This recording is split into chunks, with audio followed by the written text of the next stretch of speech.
আসসালামু আলাইকুম। আজ শনিবার 16 নভেম্বর। এই মুহূর্তে পাওয়া আবহাওয়ার সবচেয়ে বড় খবর, আবারও ধেয়ে আসছে ঘূর্ণিঝড়।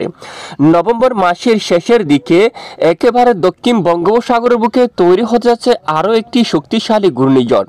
এই ঘূর্ণিঝড়টি কতটা শক্তিশালী হতে পারে বা কোথায় আঘাত করতে পারে, এই ঘূর্ণিঝড় সম্পর্কে বিস্তারিতভাবে জানিয়ে দেওয়া হবে এই ভিডিওটির মাধ্যমে। এছাড়া আজ শনিবার 16 নভেম্বর কেমন থাকতে পারে সমগ্র বাংলাদেশের আবহাওয়া, দেশের কোথাও বৃষ্টিপাতের সম্ভাবনা রয়েছে কিনা, সম্পূর্ণ বিস্তারিত আপনাদেরকে লাইভ আকারে দেখিয়ে দেওয়া হবে। তো আশা করি ভিডিওটি শেষ পর্যন্ত দেখবেন। ভালো লাগলে লাইক করবেন, আর সবার আগে গুরুত্বপূর্ণ আবহাওয়ার আপডেট পেতে আমাদের চ্যানেলটি সাবস্ক্রাইব করে পাশের বেল বাটনে ক্লিক করে রাখবেন। আর ভিডিওটি আপনি কোন জায়গা থেকে লাইভ দেখছেন কমেন্ট করে জানিয়ে দিন। এই মুহূর্তে আমরা উপগ্রহ চিত্রের মধ্যে দেখতে পাচ্ছি একেবারে ভারত মহাসাগরের বুকে একটি ঘূর্ণিঝড় রয়েছে, এবং আগামী 24-25 তারিখ থেকে একেবারে দক্ষিণ বঙ্গোপসাগর বুকে কিন্তু একটি নিম্নচাপ সৃষ্টি হতে পারে, যে নিম্নচাপটি সরাসরি ঘূর্ণিঝড়ে পরিণত হতে পারে। যদি ঘূর্ণিঝড়ে পরিণত হয় তাহলে সেই ঘূর্ণিঝড় কোন দিকে আগাবে? এর আগে ঘূর্ণিঝড় দানায় কিন্তু সরাসরি এখানে উড়িষ্যা এলাকায় প্রবল বেগে আঘাত এনেছিল।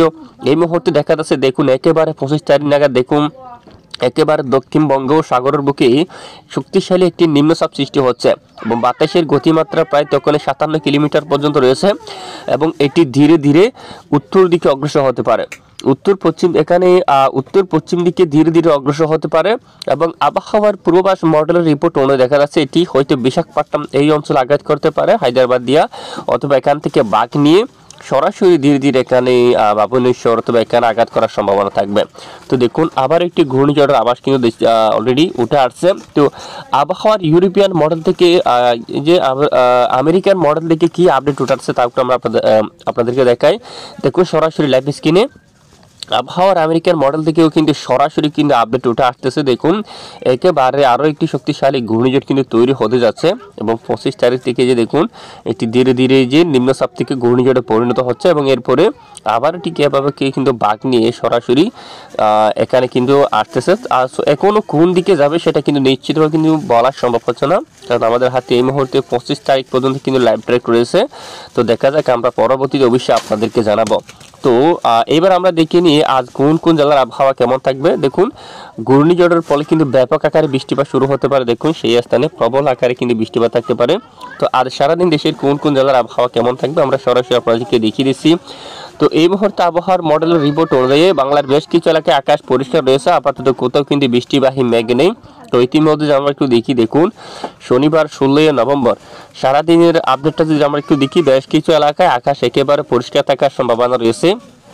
আপাতত দেশের কোথাও বৃষ্টিপাত হওয়ার মতো সম্ভাবনা নেই। এখানে দেখুন আপনারা একেবারে উত্তর দিকে এখানে সকল জেলায় আকাশ পরিষ্কার থাকবে। রবিবার 17 নভেম্বর নাগাদও বেশ কিছু অঞ্চল জুড়ে আকাশ একেবারে পরিষ্কার থাকতে পারে, আপাতত বৃষ্টিপাত হওয়ার সম্ভাবনা নেই। সোমবার এই যে দেখুন দেশের বেশ কিছু এলাকায় আকাশ পরিষ্কার থাকতে পারে, বৃষ্টিপাত হওয়ার তেমন সম্ভাবনা নেই। যে ভারী যে বৃষ্টিপাত রয়েছে বাংলাদেশের পার্শ্ববর্তী দেশে একেবারে দক্ষিণে শ্রীলঙ্কার দিকে কিন্তু মাঝারি ধরনের বৃষ্টিপাত কিন্তু রয়েছে, এখানে বেশ কিছু এলাকায় মাঝারি ধরনের বৃষ্টিপাত থাকতে পারে, এবং দক্ষিণ বঙ্গোপসাগরে কিছুটা হালকা বৃষ্টিপাত থাকতে পারে। বেশিরভাগ এলাকায় আকাশ পরিষ্কার। এই মুহূর্তে বঙ্গোপসাগর নিরাপদ, বঙ্গোপসাগরে কোনো ধরনের উত্তাল পরিবেশ নেই। যদি উত্তাল পরিবেশ তৈরি হয় অবশ্যই আমরা জানাবো, তবে মূলত মাসের শেষের দিকে বঙ্গোপসাগর উত্তাল হতে পারে, কারণ আরও একটি ঘূর্ণিঝড় কিন্তু সৃষ্টি হচ্ছে। এ হচ্ছে আজকের আবহাওয়ার গুরুত্বপূর্ণ আপডেট। তো এতক্ষণ আমাদের সঙ্গে থাকার জন্য অসংখ্য ধন্যবাদ।